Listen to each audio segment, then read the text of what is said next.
앞으로의 그 LNF에 대해서 어떻게 생각하느냐. 일단은 이것도 카페에서 좋은 얘기가 있길래 제가 한번 같이 보여드리도록 할게요.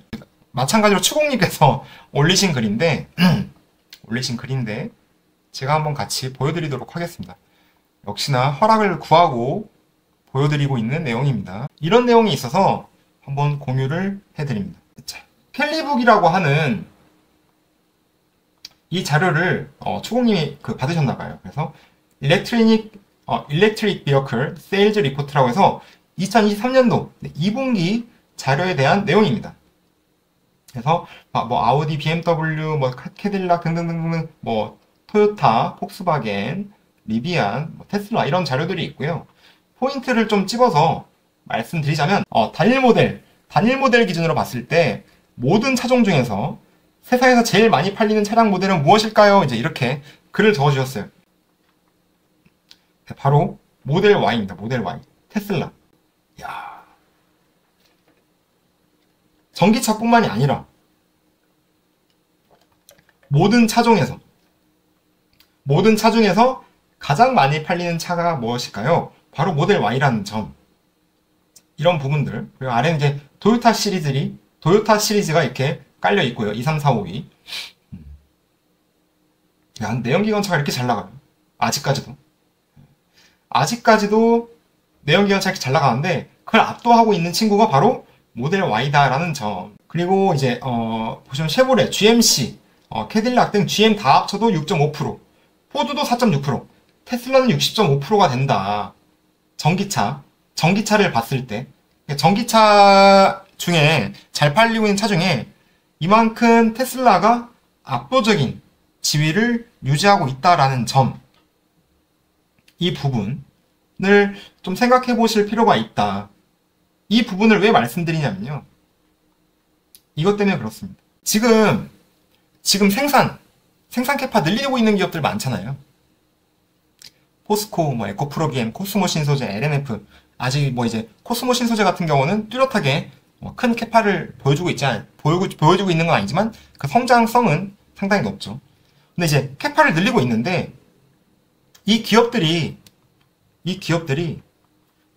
수율이 잘 나오냐, 그리고 가동률은 얼마나 되냐, 이 부분이 결국은 뭐 2025년, 2026년에 가면은 매우 중요해질 것이다 라고 생각을 합니다. 그래서 수주를 통해서 실적 가시성을 확보하는 게 너무너무 중요할 텐데, 가장 그 OEM사를 봤을 때 어떤 기업이 꾸준히 팔리고 있고 어떤 기업들이 안 팔리고 있는지가 따라서 그 밸류 체인을 따라갈 거 아니에요. 예를 들자면 포드 같은 경우 지금 전기차 부분에선 실적이 적자가 나오고 있다고 합니다. 제가 기사를 가져온 거는 5월 10일자 기사고요. 팔면 팔수록 손실이 눈덩이다. 포드 1분기에만 전기차 대당 7,700만원 손해라는 기사가 있더라고요. 다른 전기차 사업을 영위하고 있는 회사들은 실적이 어떨까, 그리고 잘 팔리고 있을까를 봤을 때 방금 카페에 추공님이 올려주신 자료를 봤듯이 테슬라는 꾸준히 잘 팔리고 있고, 또 실적도 영업이익 수준도 굉장히 우수한 실적을 내고 있죠. 잠깐 보여드리자면 테슬라 실적만 보더라도 꾸준히 좋은 실적을 내고 있어요. 2023년 지금 분기 실적입니다. 분기 실적. 매출 총이익 수준. 그래서 꾸준히 괜찮은 영업이익 수준을 내고 있는데, 이렇게 다른 회사들은 그렇지 않을 수 있다. 전기차 사업과 관련해서. 잠깐 기사를 하나 읽어볼게요. 이런 상태로 계속 팔아야 되나? 미국의 포드 자동차가 전기 사업 부분에서의 심각한 손실로 딜레마에 빠졌다. 1분기 재무보고서의 전기차 사업 부분이 9천억의 손실을 기록했다고 밝혔다. 머스탱 마하2와 F150 라이트닝 등 전기차 판매는 1만 2천 대로 대당 손실액이 7,700만 원에 달했다. 예상대로 적자가 진행되면 2년 동안 전기차 부문 적자가 6조 5천억에 달할 전망이다. 아직은 어느 정도 여유가 있지만 전기차 사업 부문 적자가 예상보다 심해서 향후 전기차 사업 부문의 지속 가능성에는 의문이 제기되고 있다. 이런 부분들. 전기차 사업 부문의 적자 이유는 주력인 머스탱 마2의 손실이 주된 이유다. 예상보다 판매가 줄었고, 또 2023년 연말까지 연간 21만 대 목표를 생산 캐파를 짓겠다라고 했는데 이게 지연이 됐죠. 최근 다른 내용을 보다 보니까 포드 같은 경우에는 연산 60만 대 전기차 생산을 2023년 말까지 하겠다라고 했지만은 이거를 2024년 말까지 지연시켰다라는 부분. 그리고 2026년에 200만 대까지 생산 체제를 확보하겠다라고 했지만 포드 같은 경우에 그 확보를 포기했고요. 그래서 다른 전략으로 대체 전략으로 하이브리드 생산으로 넘어가겠다. 거기를 조금 더 확대하겠다. 이런 얘기까지도 나오고 있죠.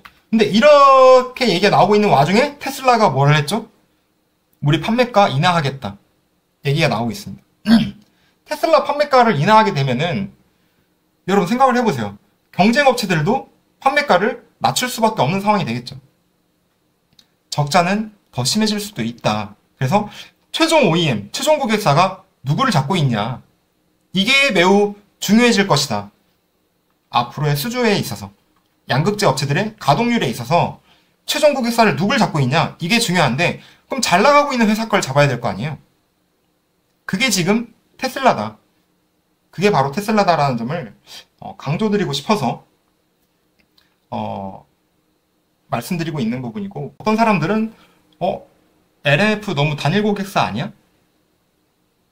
그래서 문제인 거 아니야? 아니죠. 가장 잘 나가고 있는 회사를 잡고 있는 게 매우 큰 장점이다. 그걸 단점으로 보고 있다고 하면은 바보인 거죠. 아니, 잘 안 팔리고 있는 회사, 적자 내고 있는 회사를 최종 고객사로 잡고 있으면은 수주가 나오겠어요? 수주가 나오겠습니까? 수주가 안 나오죠. 그런 부분들에 대해서도 좀 생각을 해볼 필요가 있다. 코스피 이전도 약속대로 되고 있고, 또 수주도 약속대로 이행된다고 하면은 충분히 기다려볼 만하다. 그래서 9월 말까지는 얌전히 기다리려고요. 강남오리님, 혹시 LNF 테슬라 수익률 알고 계신가요? 팩트 알려면 수익률을 알아야 됩니다. 그래야 더 설득력이 있습니다. 이렇게 말씀하시는데요. 저번에 이제 IR, 2분기 실적을 얘기할 때 이 부분에 대한 언급이 있었죠. IR 뉴스에 나왔던 거 보면은, 리튬 등 메탈 가격이 예측을 넘어선 급락이 되지 않았을 경우, 수익성 5%는 확보할 수 있었습니다. 이러한 내용들도 보면은, 적어도 5% 이상일 것이다 라고 생각하고 있고요. 또, 회사에서 꾸준히 하는 얘기가 있죠. 목표 수익률, 목표 영업이익률 같은 경우에, 미드, 하이, 싱글, 이런 식으로 얘기를 하잖아요. 그래서 한 자리 숫자 중에서 미드와 하이, 그 중간이라고 하면은 7, 8%쯤 되겠다. 맥시멈이. 그래서 저는 사실 그래요. 그래서 한 8%까지는 오바인 것 같고, 좋게 보면 7%, 나쁘게 보면 6% 정도 되지 않겠냐. 6, 7% 정도에서 저는 생각하고 있습니다. 저의 그냥 추측인 거고요. 정확한 답변은 아닙니다. 회사가 진짜 잘못하고 있는 게 2분기에 쇼크 났으면 단순 원자재 가격 하락 및 고객사 공급 지연 감소에 따른 수익성 감소 이렇게 말할 게 아니라 원자재 가격 하락과 공급 지연 감소는 일시적 영향이고 탑라인 성장을 보시라. 그러니까요. 에코님 그러니까요. 진짜 말을 저도 좀 잘 못한다 이렇게 생각을 좀 많이 했어요. 그러니까 이거는 일시적인 영향이니까 앞으로의 우리 성장성을 보고 우리 회사를 바라봐 달라. 이런 식으로 말을 충분히 좀 매끄럽게 좀 센스 있게 할 수 있는 부분인데 그런 부분 좀 아쉬웠죠. 에코프로랑 LG랑 계약 얘기 나오는데 어떻게 보세요? 전혀 근거 없는 얘기라고 생각하고 있습니다. 전혀 근거 없는 얘기라고 생각하고 있고요. LG 엔솔 IR 부서에도 물어봤을 때 처음 듣는 얘기다 라고 답변을 제가 받기도 했었고요. 최종 OEM이 안 팔리면 납품사들도 위태롭죠. 맞습니다. 네, 추공님 어서 오시고요. 추공님. 10만 대 파는 회사가 50% 성장해봐야 5만 대 증가이고 100만 대 파는 회사가 10% 증가하면 10만 대 증가입니다. 지금 테슬라나 중국 OEM들 외에는 의미 있는 판매 숫자들이 안 나오는데 초기 물량 주문이 앞으로 성장성 있게 이어질까 의구심이 생기는 것입니다. 차가 안 팔리는데 양극재는 어디에 판매를 한답니까? 그쵸. 아까 추공님 말씀하셨던 부분들이 이제 아까 카페에 나왔던 부분들이랑 이런 부분, 최근에 포드 같은 경우가 지금 생산 계획을 지연시키고 있다. 이런 부분들과도 같이 일맥상통하는 부분이라고 봅니다.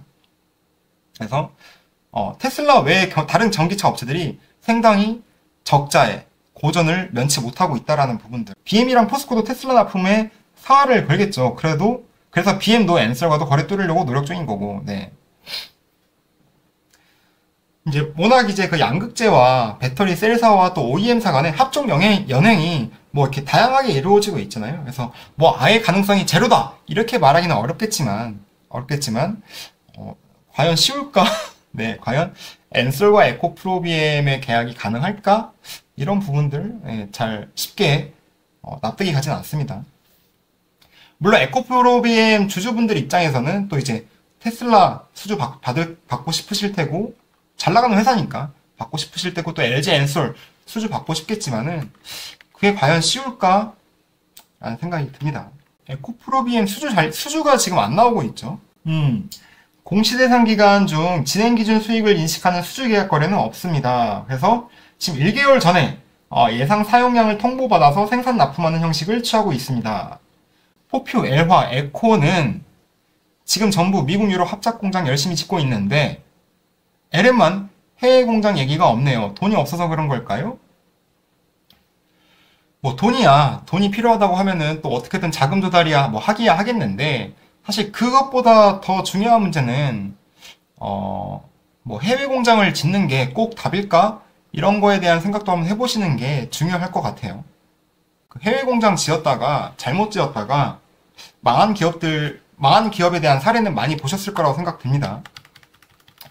적자 운영하다가 망한 케이스들. 주주총회 때도 얘기 들었던 부분인데 뭐 이제 미국이라든가 뭐 해외에 공장을 지었을 때 그 인력 운용 어떻게 할 것이냐, 그 인건비 어떻게 할 것이냐, 그리고 그 공장 운영에 대한 노하우 같은 경우도 또 상황이 달라질 수 있는 부분들이 있으니까 그래서 쉽지 않다, 고민이 많다 이런 얘기들을 듣고 왔었고요. 그만큼 해외 투자에 대해서는 그만큼 신중하고 조심해야 된다라는 게 저도 그 생각에 매우 동의하는 편입니다. 저는 그래서 이제 LNF가 해외로 나가는 거에 대해서 LNF가 독단적으로 나가는 것보다는 지금 이제 진아님께서 레드우드 말씀하셨는데 레드우드와 꼭 합작을 해서 나갔으면 좋겠다. 꼭 합작을 해서 나가야 된다. 왜냐면 LNF가 혼자 나갔을 경우에는 얼마나 많은 그 위험 요인이 있겠어요. 그쵸? 그래도 해외 사업을 많이 해보고 또 해외 인프라를 가지고 있는 뭐 북미 지역을 진출한다고 하면은 당연히 그 경험을 가지고 있는 레드우드랑 같이 가는 게 맞다. 그래서 꼭 합작을 해라. 혼자 나가지 말고 제발 혼자 나가지 마라. 이 생각을 많이 하고요. 제 전 직장에서도 미국 진출을 했다가 결국은 사업을 포기하고 돌아온 모습들. 그러니까 혼자 갔다가 망해서 돌아온 케이스들을 몇 번 겪다 보니까 절대 국내 기업이 외국에 혼자 나가는 거는 원치 않는다. 내가 투자한 기업이. 그래서 꼭 뭐 현지를 잘 알고 있는 기업, 현지에 경험이 많은 기업과 합작을 해서 가라. 좀 이런 식으로 좀 바라는 마음입니다. Give it to me like